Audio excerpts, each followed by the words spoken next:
Hi everyone, let's get started. It's good to see you. Thank you so much for being here. I'm very excited that you're here with us, and this is our 42nd year of the Letters and Arts Society reading series. And today we're very happy with our second last guest. We have another guest coming April 3rd, so I want to mention that now. So you write that down somewhere and remember to come back. We'll have Michael Winter here, who's a novelist from Toronto. But before we actually have the reading, I'm going to ask Professor Roy Geiger to come up and please introduce our guest.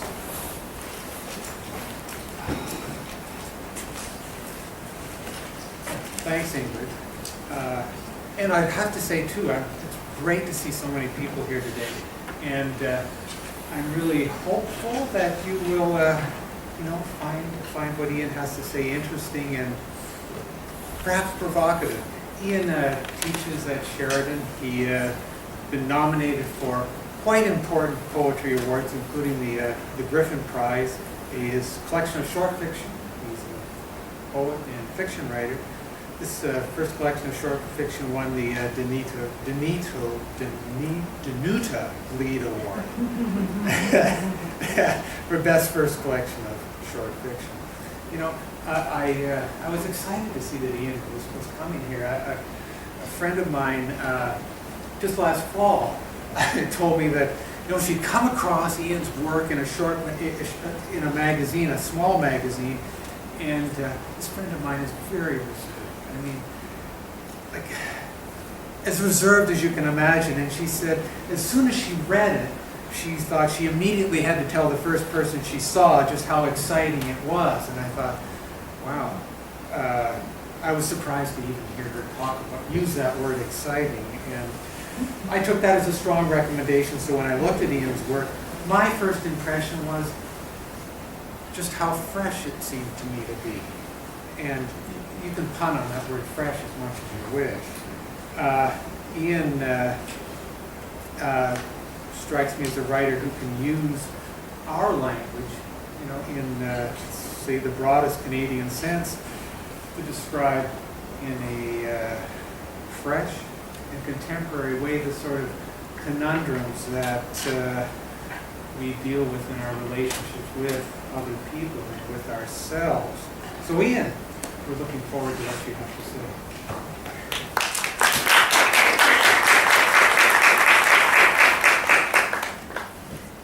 Hi everyone. Thank you, Roy. Turn your mic on. How about this? Can you hear me? Ooh, that's a lot of me.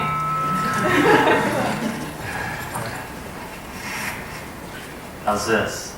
That's better. That's better. Can you hear me? Way up there, you can hear me in the back? Yes, thank you, Roy. Thank you, Ingrid, for inviting me. This is one of those really well-organized series that's like planned a year in advance as well. So they've known about this for a long time. And so it's a really great series that has been going on so long. Good longevity, good organization. It's strange, I'm not sure if you know how lucky you are.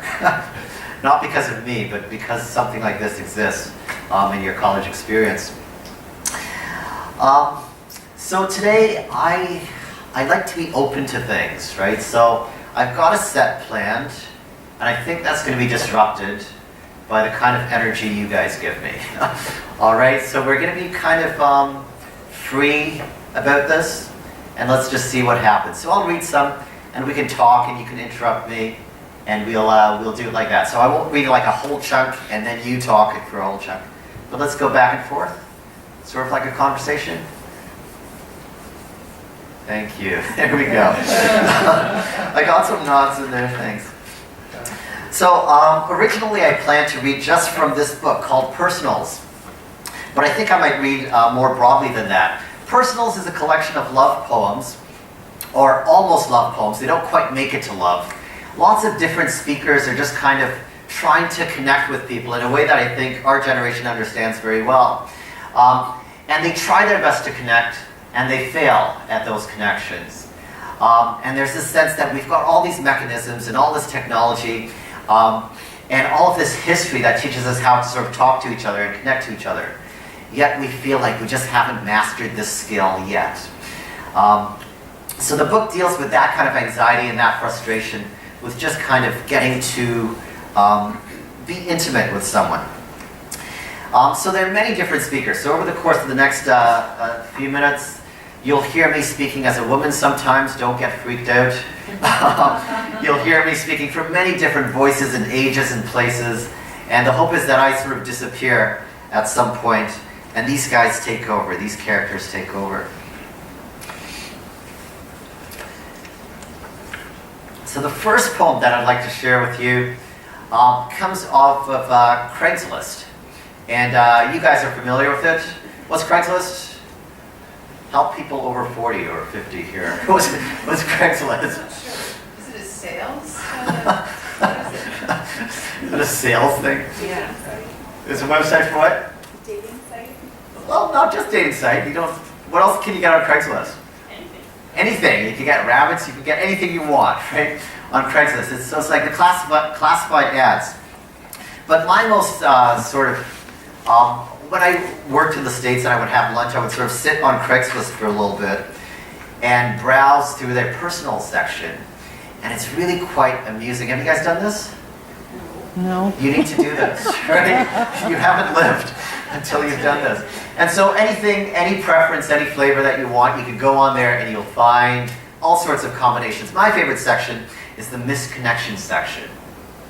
And that's the section where you go on and you type something like, I was at class yesterday and I saw you. And I think you saw me because you kind of smiled at me. You were wearing this red sweatshirt with an Adidas logo on it. I think you're kind of hot. Hook up later on, right? Have you guys seen that? Yeah, so it's, that was weird. He's freaked out now, right? Kind of red t-shirt. But it's that kind of thing where you don't have the courage to approach someone in real life, so you do it over the internet, and you hope that by chance they find you, and love blossoms and so forth. So this poem is called Misconnections, Walmart Automotive Department, Woman for Man, and let's say London, Ontario. You, at the Tire and Lube Express, you said lube, and I, did you notice, revved. Your name tag was missing, so I read your hair, curled like a string of E's, your forearms drizzled with soft hairs like a boy's first mustache. Apart from that, you were built like a walrus, the kind of man that drives a Ford pickup, black or silver. You said, there might be a gas leak, and we can't fix that here, but don't you worry, we'll get you fixed. By fixed, you meant hooked up. By hooked up, you meant in touch with, and meant nothing beyond touch.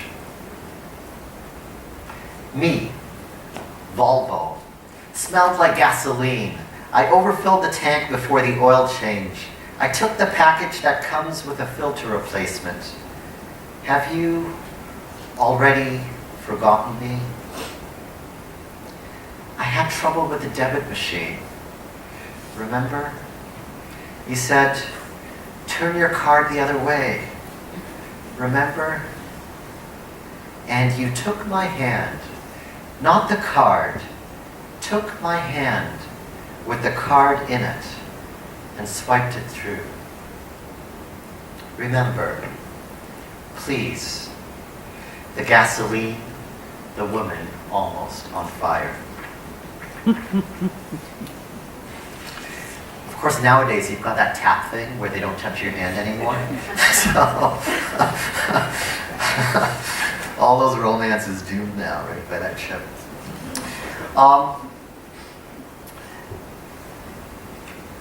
So I teach as well, just like Roy and Ingrid here. And I teach at Sheridan, and one of the things I teach is creative writing. And my students tend to overwrite poems, and they overwrite their fiction too. And I keep telling them that you don't need to explain everything that you're thinking in a poem. Trust your reader. Your reader's smart enough. Your reader knows what's going on. he or she can figure things out. And to prove that, I wrote this poem that's coming up. And it's called Hey. And basically, I wrote a poem, and then I took out all of the content from the poem. And it's still intelligible, but you can determine this yourself in a sec. And I reckon you can still understand exactly what's going on in this poem. Hey. He was a young inner-city needle who played ball in a cage.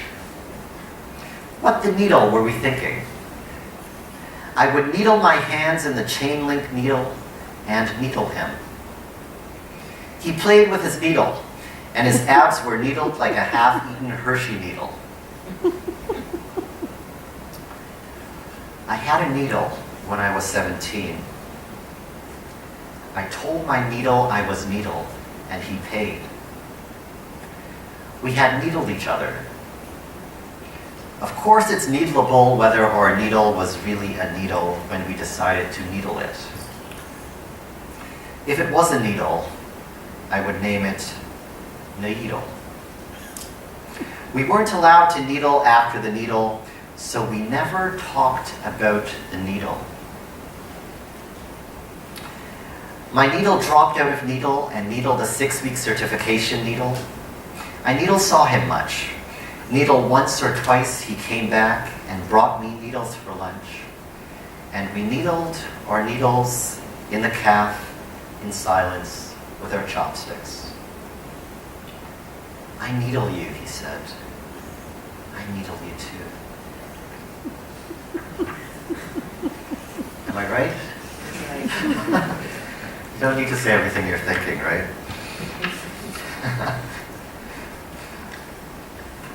Any thoughts, any questions? What are you guys thinking? How did you create this poem? What's that? How did you create it? The needle poem? Yeah.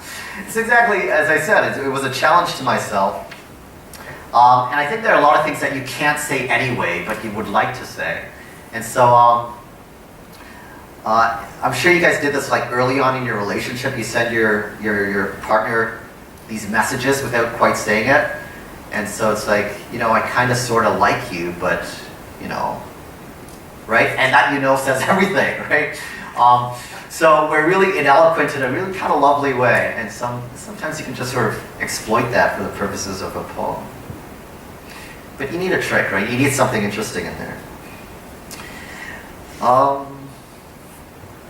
Reverse poem of that is, I've got a friend who's always on the verge of some great romance, it seems, right? And they never quite work out. But his thing is that he never quite talks about this relationship because he thinks he's going to jinx it. And so he says, oh, like, I'll tell you about her. She's really awesome. She's really great. And so I wrote that poem. And the poem is basically comes out of this absence of information. So what he wasn't able to tell me, I had to fill in and create this woman out of my imagination. Okay, so you'll hear where the poem sort of divides itself and all of this fantasy comes in. Long title. He will tell me later the story of the woman he has been alluding to all day. Because it takes 3 hours and gives him the blues bad, so not now, later, he promises, then falls asleep on my couch, shrugging his upper lip like a horse. Open parenthesis. She wore black dresses. They drank a lot of Beaujolais. She had been to Europe several times, spoke another language, French most likely. Worked for a firm, had a way of playing with her earlobes when searching for words. They did not touch. He held open doors. She had a son, divorcing the father. The father was still involved. So you understand, she said. Right, he said. They talked about their money. They talked about Gare Saint-Lazare. They talked about her son's teacher. They talked about maybe. There was a moment in his car when nothing happened. A moment when he thought nothing happened. She leaned toward his lips. She pulled her earlobe. Close parenthesis. He doesn't know where he is or what time it is when he wakes up, and he has a long drive and a trustees meeting in the morning, so not now, not now, next time, he promises, and gets his harmonica and goes. That's page 19. Yeah. That's creepy.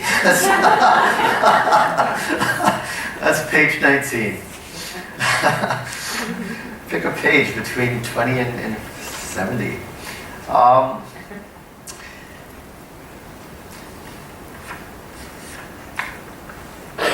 like the look on your face when I said that. It's the look that you get when you discover you have a stalker. I'm playing with you, right? I'm playing.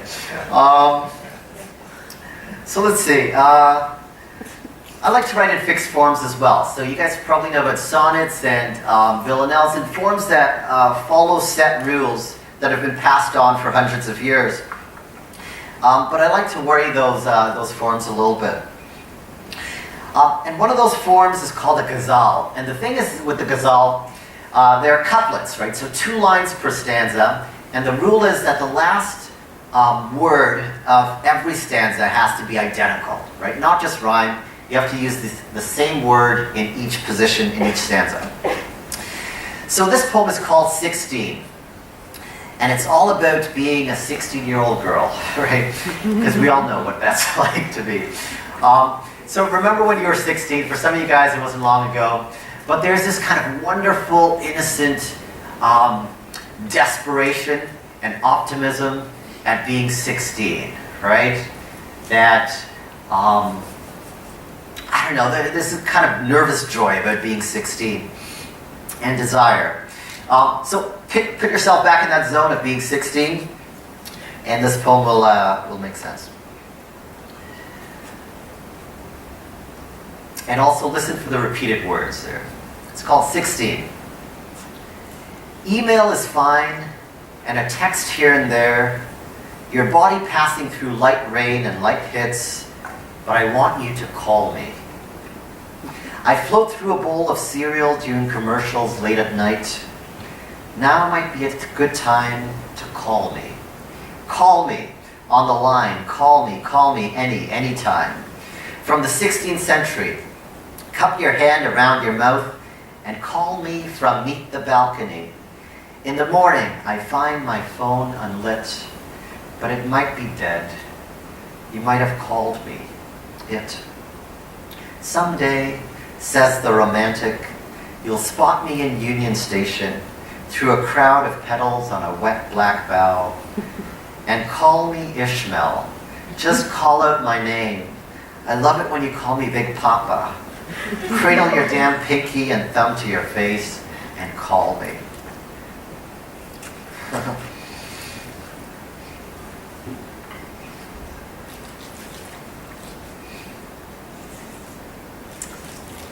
All right. I'm going to check in with you every once in a while here. What are you thinking now? Yeah. A lot of poetry, it seems, the format, the way it's arranged on the page, is also really important in connection with what's actually said. And I remember our last speaker said that he had trouble getting across the fact that some of his work was in italics to signify a change in voice. Yeah, how do you So I'm read wondering that? if you have similar difficulties really bringing the words to life out loud. That's interesting, you know, because all writers are searching for, what's your name? Yeah. Tia. All writers are kind of searching for this idea of voice. And you're born with it and it's automatic with you sort of physically, right? Nobody has to sort of train you in how to speak. But because this is a constructed, sort of invented human technology, you have to create this voice for yourself. So think about sort of the self that you create on Facebook or whatever, that profile, that's a construction too. So the trick is, how do you use language on the page in a way that's authentic to who you are as a human being? So when someone reads this, they say, that sounds just like Ian, right? Or that sounds like Tia. And that takes years and years and years to develop, to really give yourself a kind of printed identity. I sort of packed a lot of noise into my poems, right? You heard Biggie in there, and you heard Blondie, and you heard a little bit of Shakespeare, and all of these sorts of references that sort of pass through our culture, they get filtered through us. We process a lot of information every day. So I'm a big believer in sort of having a lot of noise in a poem, and sort of picking through that noise for a real kind of authentic sound.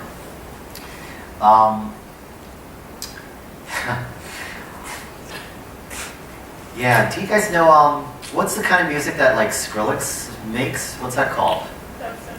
Yeah, right? You know, dubstep, right? There's so much like agitation going on back there. But every once in a while you get something melodic happening, right? So I hope that my voice is that kind of melody over all of that sort of annoying, annoying sort of industrial sound at the bottom, right? Actually, let's do something like that as an example.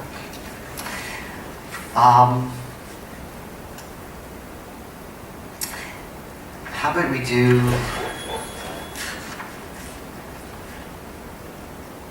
a poem called Condition? Can I have two people help me out with this poem? Yeah, what's your name? Ashley and, let's get a male, so we've got the balance of genders. Ashley and... Wes Storm. And who? Wesley. Wesley, okay.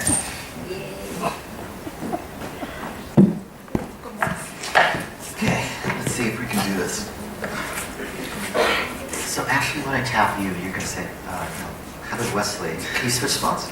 It's gonna confuse me. Okay, Wesley, when I tap you, you're just gonna say, how you doing, okay? Your line is always the same. Can you do, and when I tap you, you're gonna say, fine, thank you, and you. Okay. Okay? Practice run. How you doing? Fine, thank you, and you? Okay. Sleaze it up though, right? Okay, the poem is called Condition. It's about a bad date. But the experience of being on a bad date is a kind of conditioning. So if you take like Psych 101, you know that conditioning is we automatically start responding to things if we're exposed to them a lot. So if I say to you, how are you doing? What's your automatic, how are you today? Fine, right? Whether you are or not, you're just kind of conditioned to say, fine. So in that poem, these guys are the noise, right? These guys are your industrial sort of background noise. And they're just going to sort of have that really superficial and repetitive conversation behind me. And you're going to listen for the story that I'm telling you, right? About this woman stuck in a restaurant with a bad date. Okay. I'm going to read the whole poem like this here. Okay. Condition. He had ribs, How you doing? although he knew I was vegan. Fine, thank you, and you? The pig, I thought. Such a pig. How you doing? Fine, thank you, and you? And he belched low in the well of his throat, How you doing? as if I couldn't hear it. Fine, thank you, and you? He belched the lowest organ pedal in his throat, How you doing? and did not excuse himself or press his chest, but Fine, thank you, and you? kept chewing with the napkin balled up How you doing? in his non-dominant hand to dab his Fine, thank you, and you? flaming forehead. The pig, I thought, How you doing? the waitress asked. Fine, thank you, and you? Any dessert?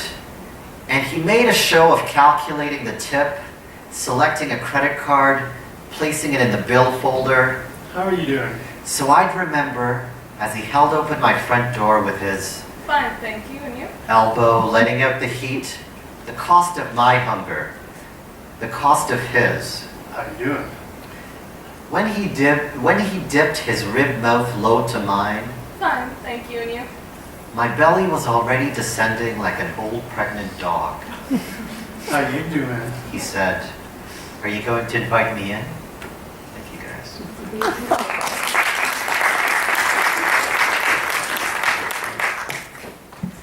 But you hear what I'm saying about the noise, right? This constant, how you doing? How you doing? How you doing?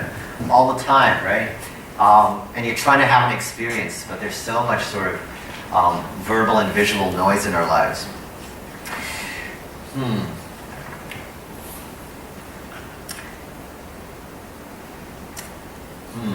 Any other questions in the meantime?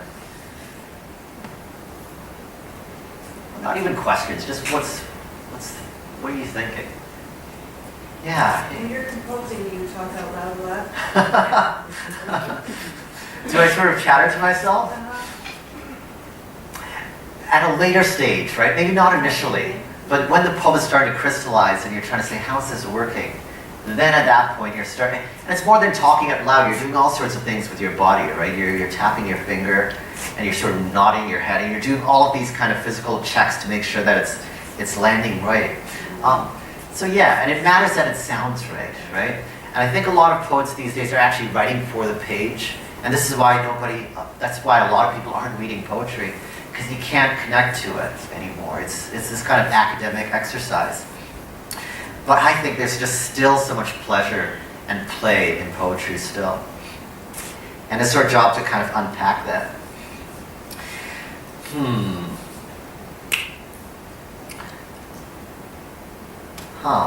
So what direction should we go in here? What are our options? Your options are Can you read some can you- fiction. Can you read any fiction? Yeah, okay, let's read some fiction.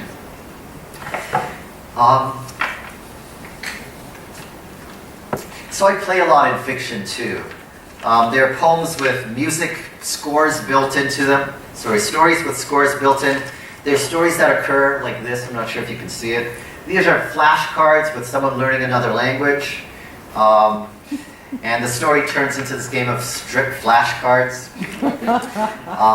But a lot of fun.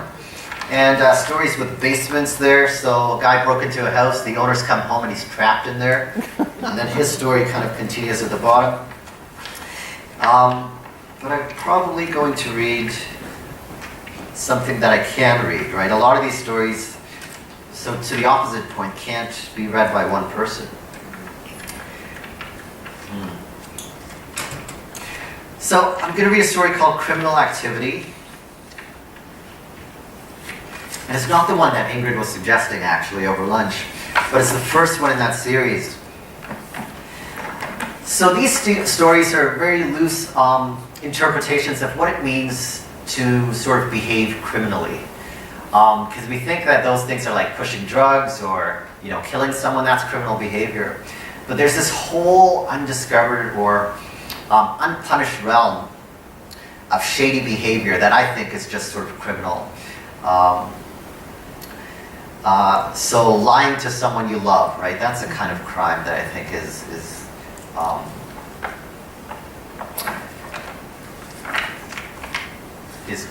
okay? Criminal activity. This one is called, Shall Be Sentenced to Imprisonment for Life.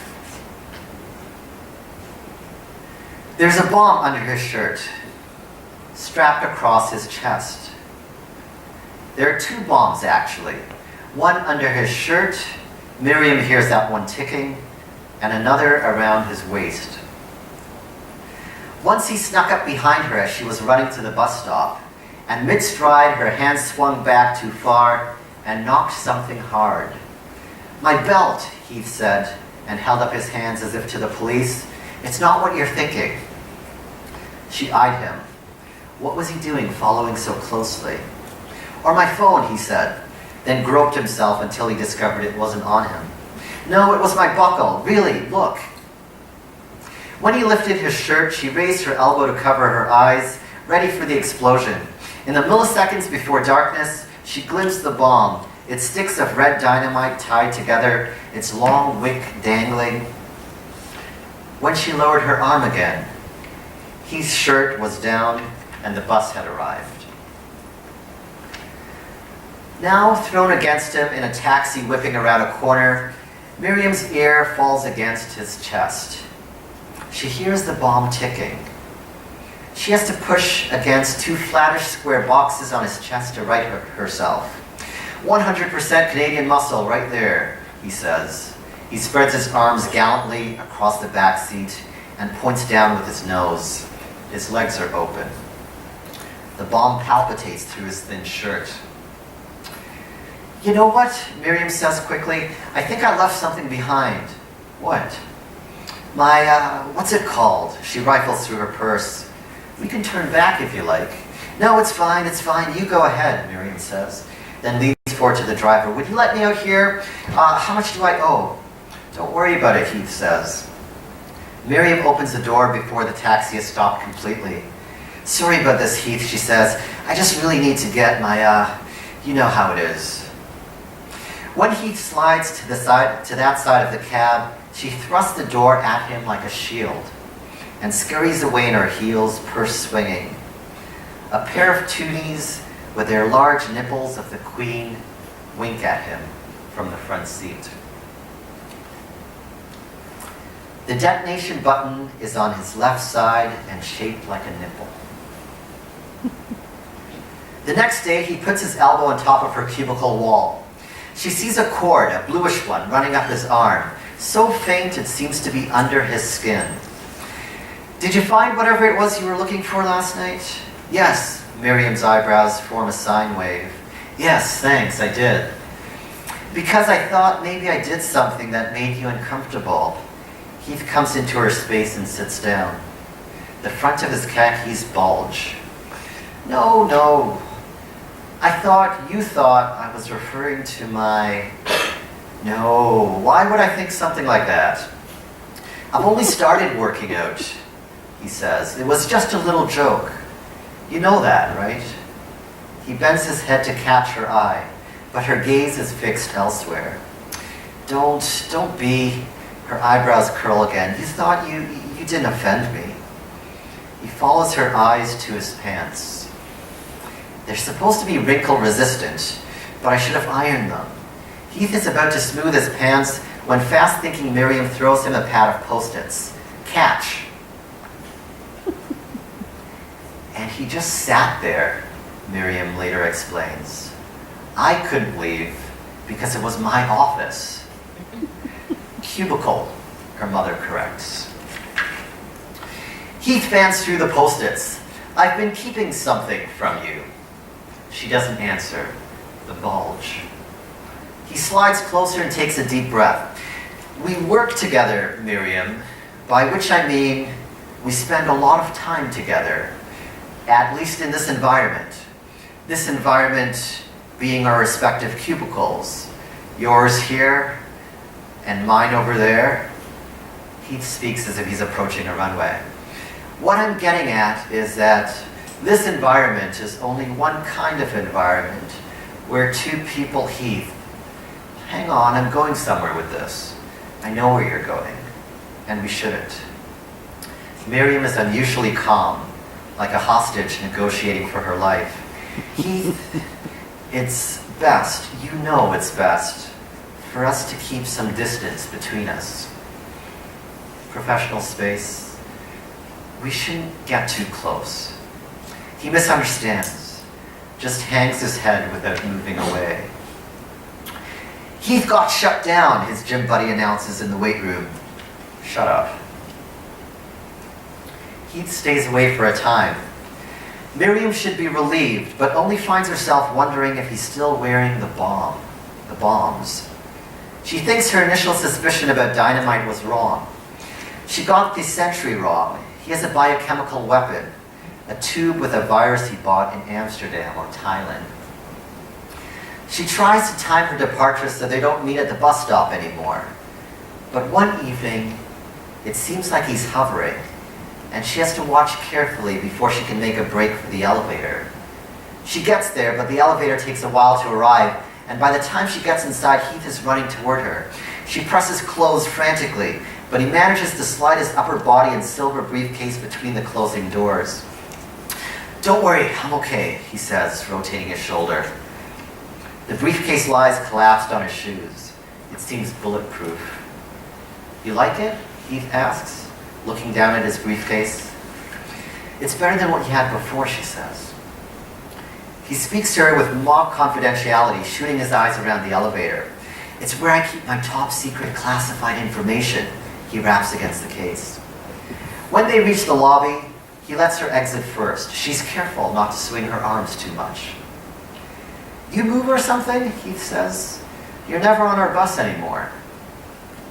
These days I try to go by my mother's place before heading home, she says. She all right? Yeah, no, she's... What's in his briefcase? She's just working on this thing, and she needs me. What kind of thing? You know, like gardening, flowers, vegetables, flowers and vegetables, a lot of work.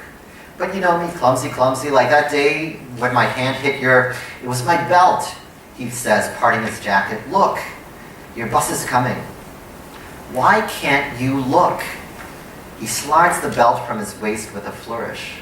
Exhaust dissipates behind him like a dying mushroom. You should go. Miriam takes a few steps back. Do you want to share a cab? He says. I'm not going that way tonight.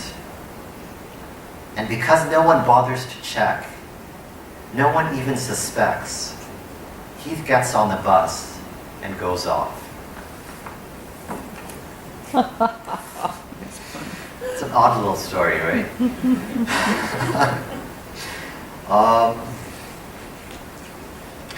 Any more questions before maybe we turn back to poetry? Hey. I suspect the bomb in that story is metaphorical, not literal. Can you explain its significance? I'm still not going to explain that. That's the whole point of the story, right? So whether the bus is literal, whether that the wire up his arm was a vein or what have you, I mean, you can read it perfectly satisfactorily, both sides, right? What does going off mean? What does getting off mean? Like, there's so many things that you can do with that, right? So, yeah, what do you think it is? I'm going to have to think about that for a while. He did have a silver briefcase, I mean. Then the bomb becomes some sort of virus. I don't know, you have to mull that one over. That's looking for an easy answer. It is a bomb. It is not a bomb. No, I can't do that. That's too easy. Huh. So I go back and forth between poetry and fiction. Any other questions before we read some more poems? Hey, Roy. You say somewhere that trying to be original is like trying to be cool. It's true, right? When you're trying really hard, and a bunch of you, I don't know what your majors are. Can I get a sense of like what you're studying? Film? What are you studying in Point Scar? Me? I'm just a general studies. General studies, like university prep, that kind of thing? Yeah. Some other things, like you guys back there. What are you guys studying? General studies? Okay. Yeah, but I bet there are a bunch of creative people in here, personally creative, even if not at school. And one thing is that when you see some creative people, they make a real effort to be different, right? And so they do really cliched things like dyeing their hair pink and so forth in an effort to be unique and different. But when you try too hard at being creative or being original, it's like trying too hard to be cool, right? So I'm going to flick up my collar now, or I'm going to wear my toque back a little bit, you know, or whatever the style is now, I don't know. Yeah, so just kind of just be, right? And the thing is that it doesn't happen in your 20s necessarily. It might take till your 30s or your 40s. It takes a while, I think, to find yourself. You can try different things, but you don't want to force it, right? Here's a poem called Dip.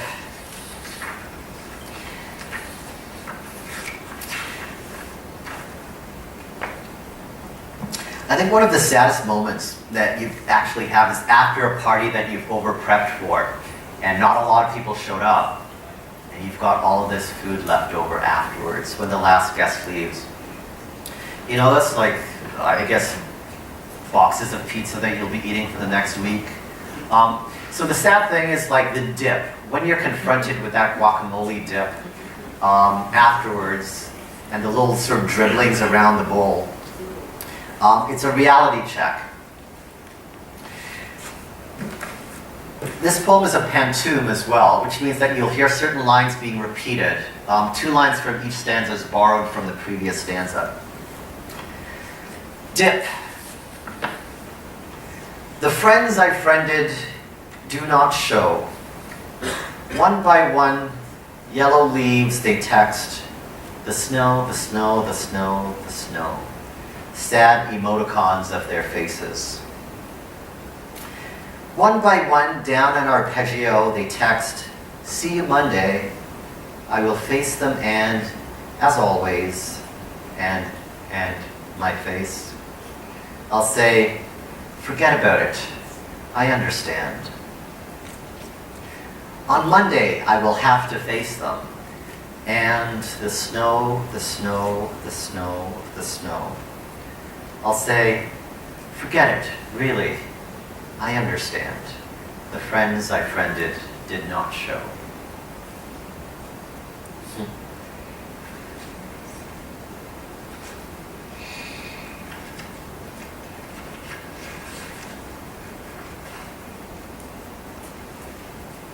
All curiosity here. How many Facebook friends do you have?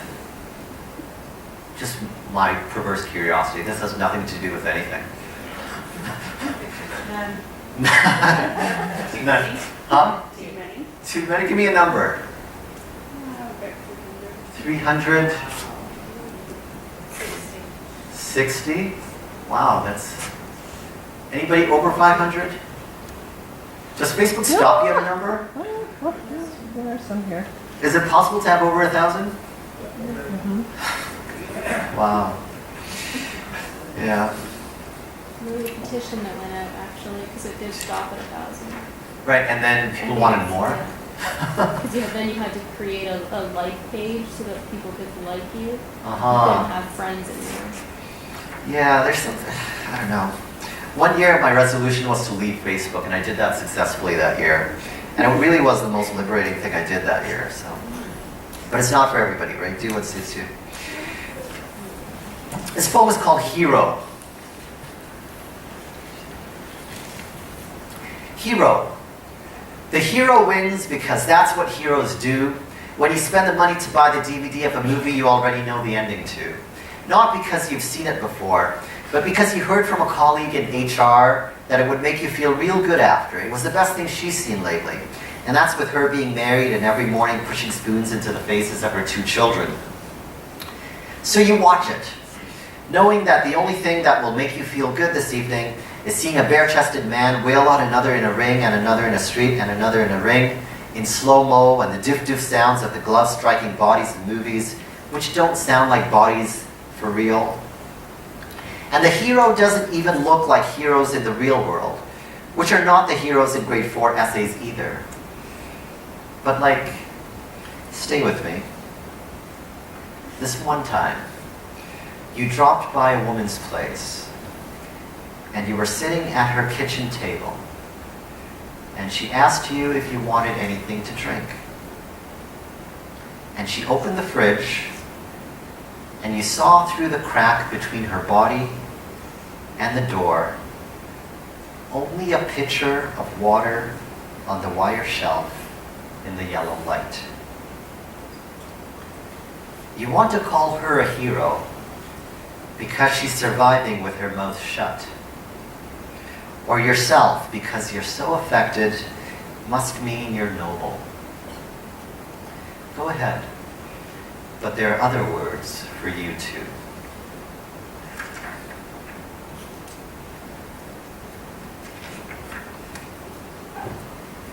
I'm going to need some more help in a second. Any questions? Oh, time's going, right? Mm-hmm. What writers or international writers have influenced you? Right, not just Canadian. Anybody. Writers I love. Yeah. So when I was in university, I really loved Margaret Atwood, her poetry before 1985 or so, because she was like a really stern mother, right? Like a lot of people were just sort of doing gymnastics and flipping on the page and doing all these really radical things. And Atwood was just so precise and pared down and so vivid, right? So controlled. It was really, really good discipline to see Atwood. But fiction, I love like Zadie Smith, who's in New York now, the British writer. Big, fun British writer, right? Writes these sort of, she writes dialogue, I think, better than anybody on the planet right now, right? Like, you open up the book and you swear that these people are talking to you. Old school people like Nabokov, Lolita, which still holds up, right, after, 70 years or so. And you guys know the story of an old man who falls for a young girl, and it's told in from his point of view.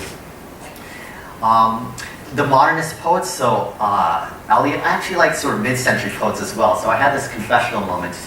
The fashionable people like Plath and Sexton, but if you filter them through the early 20th century and the discipline of those writers, then you could produce something neat. There are too many good things and good people writing these days. So can I get some help?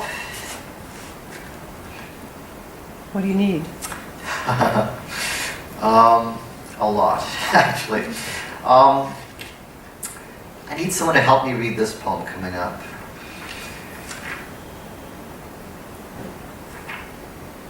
Simple. It's not a hard. Okay, buddy, back there with the hat, is avoiding eye contact with me.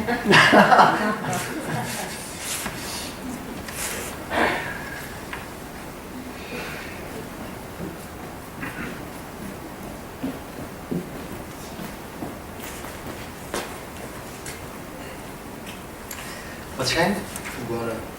Ugona. Ugona? Yeah. Hey. So another noisy poem, okay? So this poem is full of fillers. Every time I touch it, you're just going to say right. Right.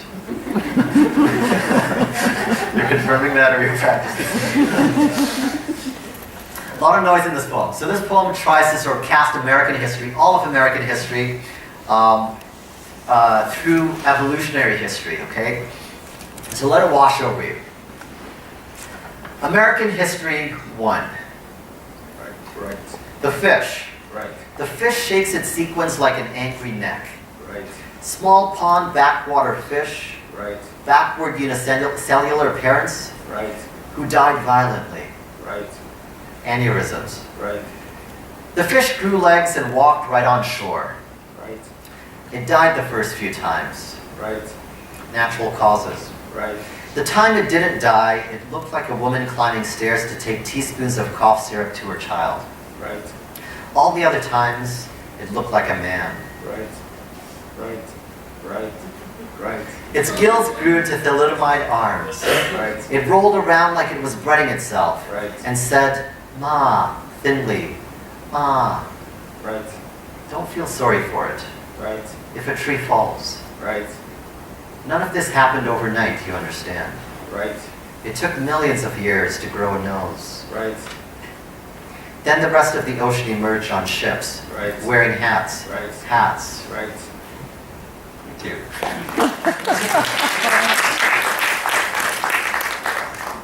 We have to stop you.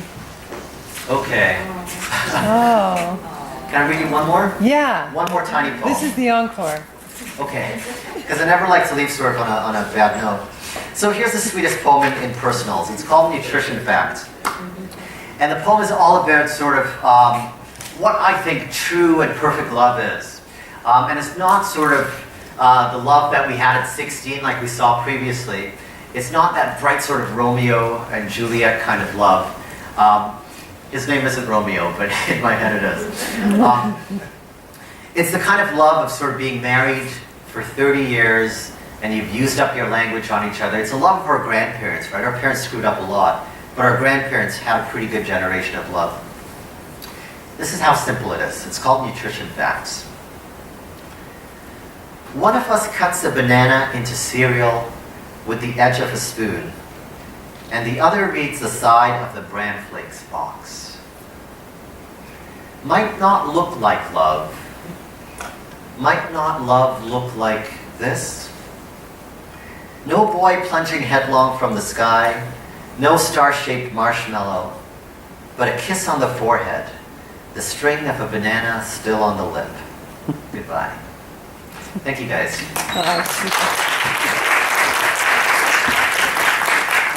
Thanks, everybody. We have some books for sale. We have the fiction, You Know Who You Are, and also personals, the poetry here for sale.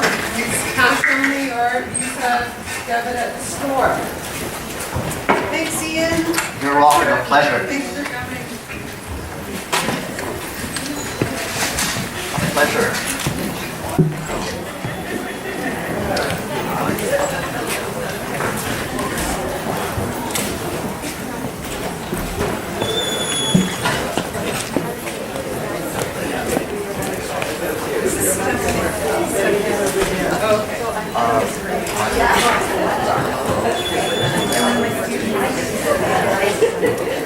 Thank you.